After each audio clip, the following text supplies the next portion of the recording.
I own a bonsai tree and clip its branches carefully with a pair of tiny craft scissors. I own a baby grand with ticklish keys that laugh or groan according to my humor. The bonsai tree crowns an island, me little myland, where I can by myself be, all alone, me.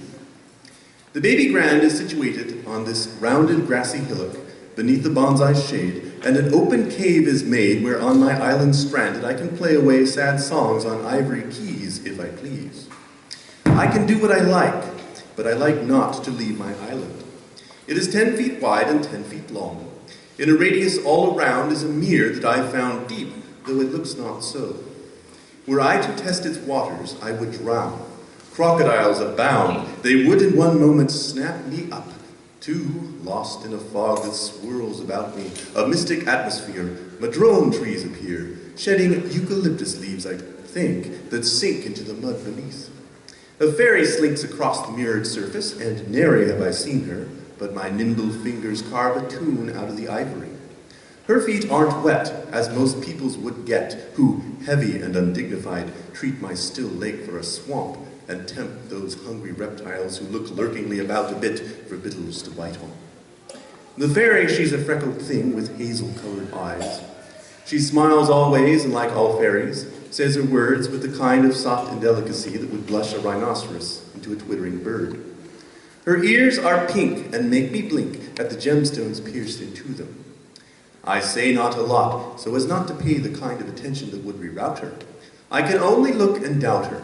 But for her smile would I fear her company. I cannot speak to her.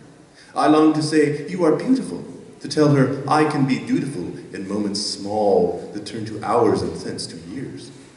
However much I attempt, the wooden crutch that holds me fearless will not hold back my fears. Therefore, I stare at the cigarette. There is there a cigarette. A spirit of smoke tumbles forth without a wind to steer it. It leans on the coffer on the edge of the lid. I stare at it, and at it, and at her. The fairy looks back unawed, unlike me. It is disconcerting, really disconcerting, when a bonsai tree shadows over a baby grand. Aren't they meant to be little? The finely sculpted water walker gives me tiny tears for my questions. I long to take a drag on that cigarette for those tears, to barter a smoke to obtain that smile again. She wavers and vanishes, a voice to a deaf man.